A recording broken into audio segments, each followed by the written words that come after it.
रायजोफोर आसामनि केबिनेट मन्थ्रि बिबाननि मुं फोसावखांनायनि उनाव मानाव गेदेर बिस्वजित दैमारि बिथाङा खौरां बिजोङाव माखासे बाथ्रा बुंदों। नोंथांमोना गोबाङानो नुखादों ससियेल मिडियाफोराव नङा होमबा मानाव गेदेर बिस्वजित दैमारिनि सायाव गोबां बायदि अजद लाबोनायखौ दा बिनि सोमोन्दैबो मानाव गेदेर बिस्वजित दैमारि बिथाङा खौरां बिजोङाव सुंद'यैब्लाबो फंनैसो बाथ्रा बिथाङा फोरमायदों नोंथांमोना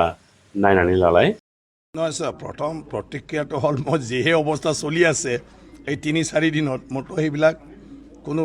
ভাৱেই নাছিলে। প্ৰথমটো হ'ল মোৰ ওপৰত যিটো এটা অপপ্ৰচাৰ চলায় যিটো এটা মানে বেয়াকৈ মানে বিভিন্ন ছ'চিয়েল মিডিয়া বা সংবাদ মাধ্যমতো তেনেকুৱা ধৰণৰ বাতৰি প্ৰকাশ হৈছিলে মানে মোৰ থাকিবলৈ জেগা নাছিলে মানে ঘৰত থাকিলেও ঘৰৰ মানুহখিনিৰ সদায় চিন্তা আৰু ইয়াৰ মাজতে যে মোক আজি মন্ত্ৰীসভাত যে অন্তৰ্ভুক্ত কৰিব মইতো ভাবাই নাছিলোঁ। গতিকে মই ধন্যবাদ জনাইছোঁ মুখ্যমন্ত্ৰী ডক্টৰ হিমন্ত বিশ্ব শৰ্মা ডাঙৰীয়া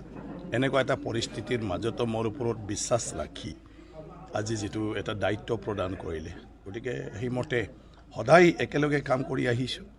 আৰু যি দায়িত্ব দিয়ে সেই দায়িত্ব লৈয়ে যিমান পাৰোঁ আগৰ নিচিনাকৈ কাম কৰি যাম। গতিকে তেখেতৰ লগতে আমাৰ প্ৰধানমন্ত্ৰী গৃহমন্ত্ৰী আৰু ৰাষ্ট্ৰীয়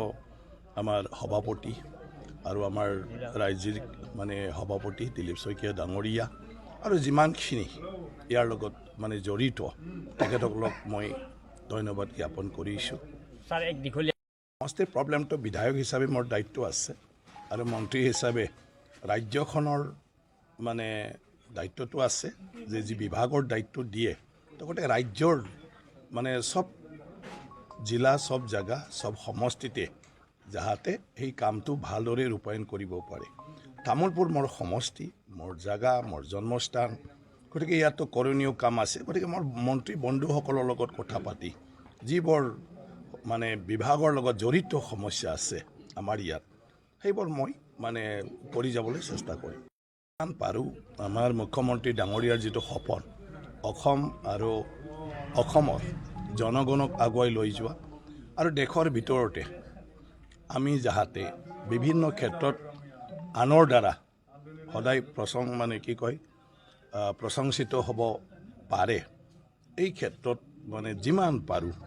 মই চেষ্টা কৰিম এই দায়িত্বভাৰ লৈ কাম কৰি যোৱাৰ কাৰণে। গতিকে মুখ্যমন্ত্ৰী ডাঙৰীয়াৰ এটা ডাঙৰ পৰিকল্পনা আছে আৰু এই পৰিকল্পনাটো বাস্তৱক যদি আমি ৰূপায়িত কৰিব পাৰোঁ গোটেই অসমৰ ভৱিষ্যত প্ৰজন্মসকলৰ কাৰণেও ভাল হৈ থাকিব। আমি ফাৰ্ষ্টতে ফ্ৰুটছবিলাকৰ দামবিলাক চালোঁ আৰু ফ্ৰুটছবিলাকত কেলছিয়াম কাৰ্বাইড দিছে নেকি তাৰ মানে কিছুমান ফ্ৰুট চেলাৰ্ছৰ ওচৰত গৈছিলোঁ আৰু তাতে আমি কিছুমান চেম্পল লৈছোঁ সেইবিলাক লেবত যাব আৰু লেবৰ পিছত তাৰ টেষ্টিং হোৱাৰ পিছত আমি গম পাম যে তাতে কিবা কেমিকেলছ দিয়া গৈছে নেকি যোনবিলাক আমাৰ কাৰণে মানুহৰ হেল্থৰ কাৰণে বেয়া হয়। আজি সামগ্ৰী আপোনালোকে সংগ্ৰহ কৰিছে লেব টেষ্টিঙৰ কাৰণে? হয় লেব টেষ্টিং আমি সংগ্ৰহ কৰিছোঁ আৰু এইটো আমাৰ ডিষ্ট্ৰিক্ট লেভেল টাস্ক ফ'ৰ্চৰ আমি প্ৰাইচ মনিটৰিং আৰু ফ্ৰুটছ আৰু ভেজিটেবলছৰ কোৱালিটি টেষ্টিঙৰ যোনটো আছে তাৰ আমি চেক কৰিব আহিছোঁ আজি। অভিযানটোত আপোনালোকে ক্ষুদ্ৰ যিসকল ব্যৱসায়ী বা যিসকল ডাঙৰ ব্যৱসায়ী আছে তেওঁলোকে দামসমূহ বঢ়াইছে নেকি বা কিবা লাভ কৰিছে নেকি তথ্য? আমি এতিয়ালৈকে দাম অলপমান বাঢ়িছে কিন্তু আমি তেখেতলোকক ফাৰ্ষ্টতে ৱাৰ্ণিং দিছোঁ যে তেখেতলোকে দামবিলাক কমাব লাগে আৰু নেক্সট আমি যদি আকৌ আমি এই মনিটৰিং কমিটিতে টাস্ক ফ'ৰ্চটো আহিব আৰু সকলোবিলাক জেগাত আজি আমি এতিয়া ৰিটেইলত আহিছোঁ পিছত আমি হ'লচেলতো চাব যাম তাৰপিছতে যদি আমি দেখোঁ যে প্ৰাইচটো কমা নাই তেতিয়া আমি আকৌ আমি তাতে তাৰপিছত একশ্যন লোৱা হ'ব যদি প্ৰাইচটো বাঢ়ি থাকে আৰু